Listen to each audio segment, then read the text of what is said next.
आज जिहड़ा कोरोना का ड्रामा हो रहा है ये तो ठीक है, बचा भी रखना, बीमारी है, बीमारी तो बचा रखना चाहिए।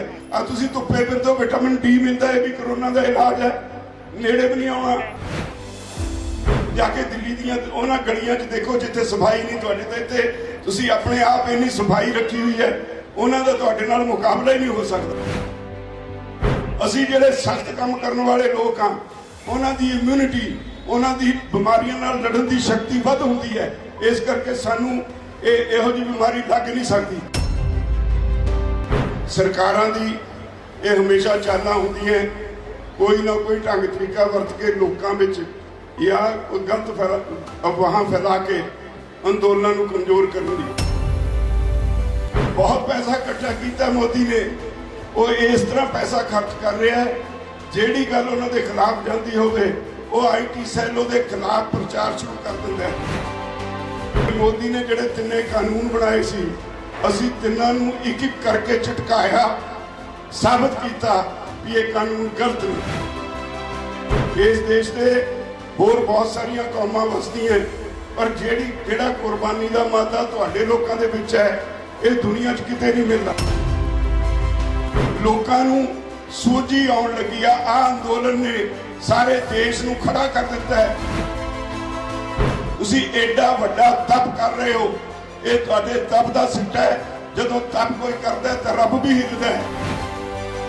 इस अंदोलन नूं बहुत बारीकी नाल सारी दुनिया घोख रही है।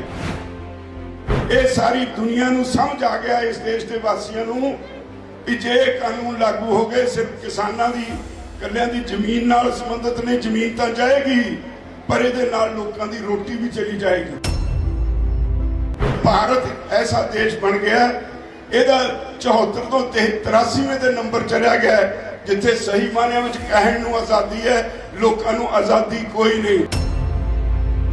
तुहानूं सारिआं नूं अपील करनी है, हुण पिछे टैलीफोन करके ਵੱਧ ਤੋਂ ਵੱਧ एक बारी फिर ਉਹੀ भीड़ इकट्ठी कर दिओ, जिवें ਪਹਿਲਾਂ ਇੱਥੇ ਮੋਢੇ ਨਾਲ ਮੋਢਾ ਵੱਜਦਾ ਸੀ। फतेह अर्ज करदा, वाहिगुरू जी का खालसा, वाहिगुरू जी की फतेह। सानू इत्थे दिल्ली के बॉर्डर ते आया नूं अज 150 दिन हो गए ने।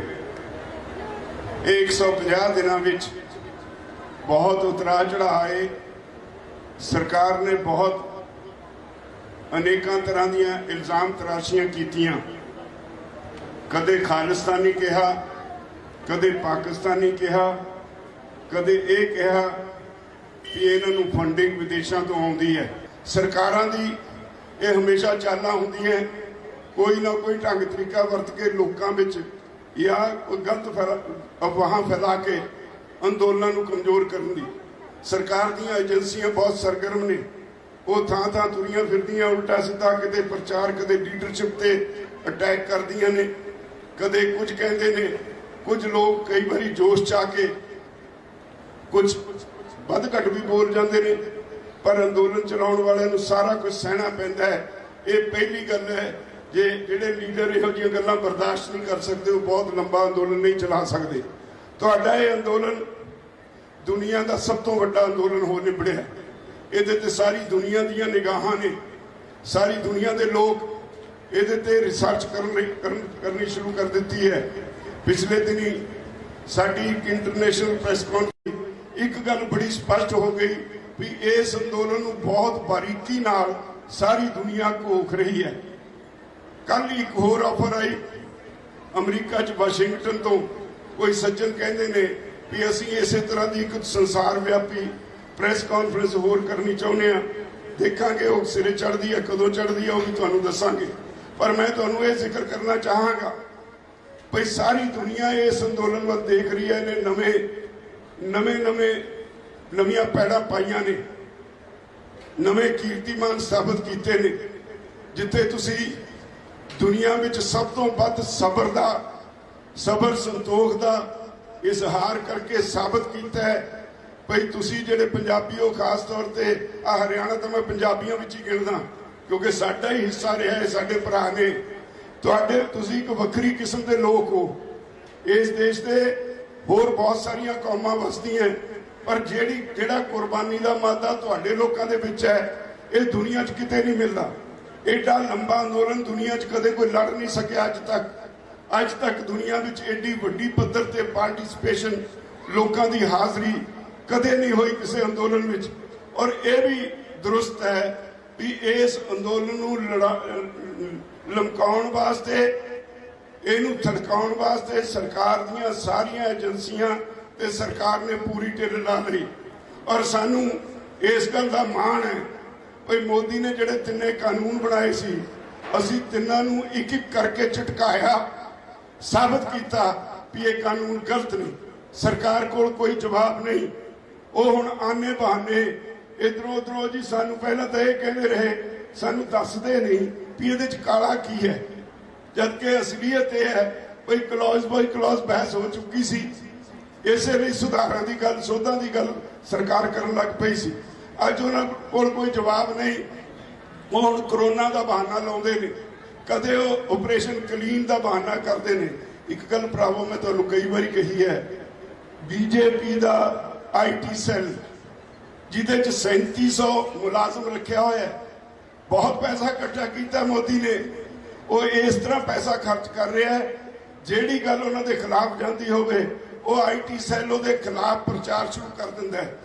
और IT सैल आ जिहड़ा ऑपरेशन क्लीन ये इन्ना गल फैला दी मोदी दे ही एक अखबार ने खबर ला के भी पता नहीं ये लोग डर जाएंगे। ये तुहाडे विच एक तैर के मांग छड्डी गई ते असलीयत में कुछ नहीं। असल में स्थिति ये है भी उन्हां दी हुण हिम्मत नहीं तुहाडे वल मूँह करन दी, तुहानूं इथों उठाउण दी हिम्मत नहीं। तो वो फिर इस तरह के घटिया हथकंडियां ते उतरे हुए ने। मैं तुहानूं इहो अपील करनी है आने वाले दिनों में हो रहे विशोशे छड्डे जाणगे। कई तरह दीआं तुहाडे विच गलतफहमियां पैदा कीतियां जाणगियां। जिस तरह अज तक अडोल रहे हो अडोल रहने। और मैं यकीन नाल कह सकदा और मैनूं पक्का यकीन है ये अंदोलन जितेगा। कोई दुनिया की ताकत इहनूं हरा नहीं सकती। ये सच ते आधारित है। इस अंदोलन की बुनियाद सच है। इस अंदोलन की बुनियाद किरती लोग ने। इस अंदोलन की बुनियाद पॉलिटिक्स नहीं, झूठ फरेब नहीं। इस अंदोलन की बुनियाद लोगों की रोजी रोटी है।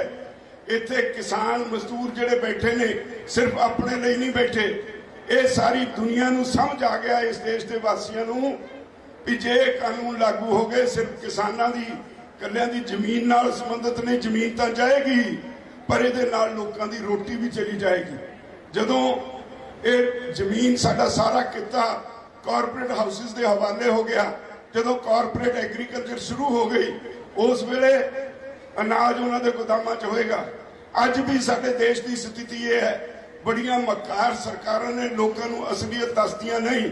अज भी स्थिति ये है साडे देश की आबादी का एक बहुत बड़ा हिस्सा जिहदे जेब च पल्ले पल्ले धेला नहीं, जिन्हां कोल अनाज खरीदण की शक्ति नहीं, जिन्हां की खरीद शक्ति खत्म हो गई, उन्हां दे हिस्से का अनाज जदों गोदामां च पिया हुंदा है ये कहंदे ने जी असीं फूड सरप्लस हां। असल में जे उन्हां दी खरीद शक्ति बनाई हुंदी पिछले 74 सालों जदों तो देश आज़ाद होया तो हाले भी असीं फूड सरप्लस नहीं। और अज एक नवी रिपोर्ट छपी है, दुनिया की नवी रिपोर्ट छपी है भी भारत ऐसा देश बन गया यदा 74 तो 83वें नंबर चलिया गया जिथे सही मानिया में कहण नूं आज़ादी है, लोगों को आज़ादी कोई नहीं। तो यह एक चिंता का विषय जदों मोदी वर्गा हुक्मरान देश की सर्वोच्च गद्दी ते बैठा होवे और लोगों के विरुद्ध काम करके हर चीज़ कॉरपोरेट हाउसिस नूं बेची जावे। तुहाडी रेलवे बेचण की तैयारी है, बीमा कंपनी जिहड़ी तुहाडी अपनी सरकारी है जिहड़ी सरकार नूं बहुत मुनाफा दिंदी है कमा के उहनूं बेचण की तैयारी है। 100 के करीब कंपनियां बेचण की तैयारी है। और जदों कुछ बेचते भी ने तो सिर्फ 2 घर ने, अंबानी ते अडानी। ये तो बिना मोदी सरकार नूं होर कुछ सुझदा नहीं। एक टोला इकट्ठा किया आले दुआले अपने जिहड़े उहदा हर वेले ना जपण वाले लोग ने, मोदी भगत ने जिहड़े लोगों तो छुपा के रखण दा, सच्चाई छुपा के रखण दा काम करते हैं। वो लोगों को पता नहीं लगन दिंदे। पर अज देश की अधोगति इन्नी हो गई ये पैसों नाल ਬਾਹੂਬਲ ਨਾਲ ਕੁਰਸੀ ਹਥਿਆਉਣ ਵਾਲੇ ਲੋਕ ਗੁੰਮਰਾਹ ਹੋਏ ਹੋਏ ਨੇ। ਮੈਂ ਕਹਿੰਦਾ ਤਾਕਤ ਦੇ ਨਸ਼ੇ 'ਚ ਗੁੰਮਰਾਹ ਹੋਏ ਹੋਏ ਨੇ। ਲੋਕਾਂ ਨੂੰ ਸੂਝੀ ਆਉਣ ਲੱਗੀ ਆ। ਅੰਦੋਲਨ ਨੇ ਸਾਰੇ ਦੇਸ਼ ਨੂੰ ਖੜਾ ਕਰ ਦਿੱਤਾ ਹੈ। ਅੱਜ ਦੇਸ਼ ਦੇ ਕੋਨੇ-ਕੋਨੇ ਵਿੱਚ ਇਸ ਅੰਦੋਲਨ ਦੀ ਚਰਚਾ ਹੋ ਰਹੀ ਹੈ। ਇਸ ਅੰਦੋਲਨ ਨੇ ਦੇਸ਼ ਨੂੰ ਅਸਲੀਅਤ ਨੰਗੀ ਕਰਕੇ ਰੱਖ ਦਿੱਤੀ ਹੈ। ਦੇਸ਼ ਦੇ ਹਰ ਕੋਨੇ ਵਿੱਚ ਹਰ ਜਗ੍ਹਾ ਬੈਠਾ ਹਰ ਵਿਅਕਤੀ ਇਹ ਮਹਿਸੂਸ ਕਰਨ ਲੱਗਿਆ ਹੈ ਵੀ ਇੱਥੇ ਡੈਮੋਕ੍ਰੇਸੀ ਦਾ ਘਾਣ ਕੀਤਾ ਜਾ ਰਿਹਾ ਹੈ। ਲੋਕਾਂ ਦੇ ਜਿਹੜੇ ਹੱਕ ਖੋਏ ਜਾ ਰਹੇ ਨੇ।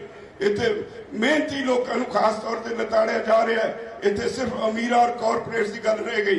ਇਹ ਗੱਲ ਅੱਜ ਜਗ ਜ਼ਾਹਰ ਹੋ ਗਈ। ਤੋ ਇਸ ਲਈ ਮੈਂ ਸਮਝਦਾ ਜਿਹੜੇ ਤੁਸੀਂ ਲੋਕ ਇੱਥੇ ਬੈਠੇ ਹੋ, ਤੁਸੀਂ ਐਡਾ ਵੱਡਾ ਤਪ ਕਰ ਰਹੇ ਹੋ। ਇਹ ਤੁਹਾਡੇ ਤਪ ਦਾ ਸਿੱਟਾ ਹੈ। ਜਦੋਂ ਤਪ ਕੋਈ ਕਰਦਾ ਤਾਂ ਰੱਬ ਵੀ ਹਿੱਲਦਾ ਹੈ। ਉਹ ਤੁਹਾਡੇ ਤਪ ਤੋਂ ਆ ਕੇ ਪੁੱਛਦਾ ਵੀ ਦੱਸੋ ਕੀ ਕਰਾਂ, ਆਪਣੇ ਭਗਤਾਂ ਨੂੰ ਪੁੱਛਦਾ ਹੈ।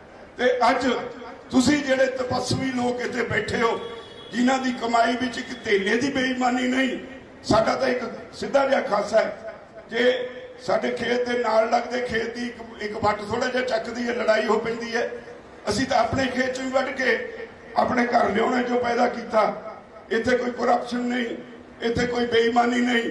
ਜਿਹੜੇ ਕਰਪਸ਼ਨ ਦਾ ਪੈਸਾ ਖਾਣ ਵਾਲੇ ਲੋਕ ਹੁੰਦੇ ਨੇ, ਉਹਨਾਂ ਦੇ ਘਰਾਂ 'ਚ 100 ਅਲਾਮਤਾਂ ਹੁੰਦੀਆਂ, ਉਹਨਾਂ ਦਾ ਕਰੈਕਟਰ ਅਸਾਸੀਨੇਸ਼ਨ ਹੋ ਜਾਂਦਾ ਹੈ।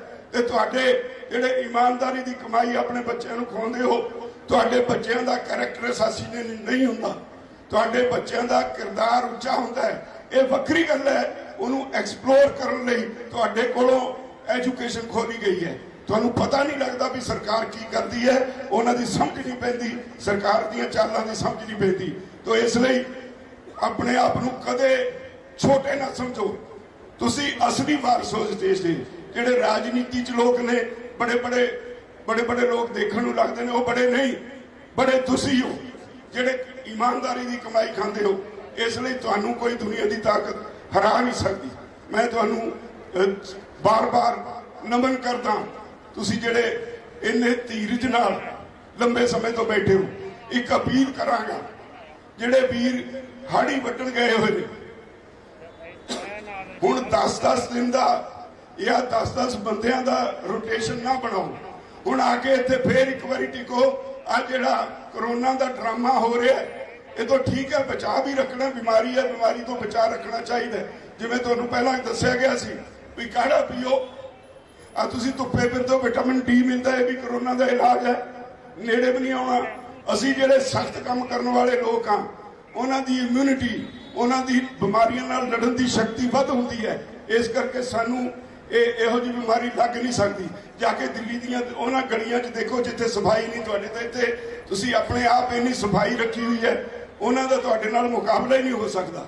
ਉਹਨਾਂ ਦੇ ਜਿਹੜੀਆਂ ਗਲੀਆਂ ਦੇ ਵਿੱਚੋਂ ਰਹਿੰਦੇ ਨੇ, ਬਹੁਤ ਨਰਮ ਸੋਹਲ ਜ਼ਿੰਦਗੀ ਜਿਉਣ ਵਾਲੇ, ਏਸੀ ਤੋਂ ਬਿਨਾਂ ਜਿਨ੍ਹਾਂ ਦਾ ਗੁਜ਼ਾਰਾ ਨਹੀਂ ਹੁੰਦਾ, ਜਿਨ੍ਹਾਂ ਨੇ ਸਾਰਾ ਦਿਨ ਕਿਤੇ ਕੋਈ ਚੱਕ ਕੇ ਕਹੀ ਤੱਕ ਦੂਰ ਦੀ ਗੱਲ, ਕੋਈ ਇੱਕ ਭਾਰੀ ਚੀਜ਼ ਚੱਕ ਕੇ ਦੂਜੀ ਜਗ੍ਹਾ ਨਹੀਂ ਰੱਖੀ ਹੁੰਦੀ, ਉਹਦੇ ਜਿਹੇ ਲੋਕ ਸ਼ਿਕਾਰ ਹੁੰਦੇ ਨੇ ਕਰੋਨਾ ਦਾ। ਤੁਸੀਂ ਸਖਤ ਮਿਹਨਤ ਕਰਨ ਵਾਲੇ ਲੋਕ ਕਰੋਨਾ ਦਾ ਸ਼ਿਕਾਰ ਨਹੀਂ ਹੋ ਸਕਦੇ। ਤੇ ਮੈਂ ਤੁਹਾਨੂੰ ਸਾਰਿਆਂ ਨੂੰ ਅਪੀਲ ਕਰਨੀ ਹੈ, ਹੁਣ ਪਿੱਛੇ ਟੈਲੀਫੋਨ ਕਰਕੇ ਵੱਧ ਤੋਂ ਵੱਧ ਇੱਕ ਵਾਰੀ ਫੇਰ ਉਹੀ ਭੀੜ ਇਕੱਠੀ ਕਰ ਦਿਓ। ਇਸੇ ਤਰ੍ਹਾਂ ਜਿਵੇਂ ਪਹਿਲਾਂ ਇੱਥੇ ਮੋਢੇ ਨਾਲ ਮੋਢਾ ਵੱਜਦਾ ਸੀ, ਉਸੇ ਤਰ੍ਹਾਂ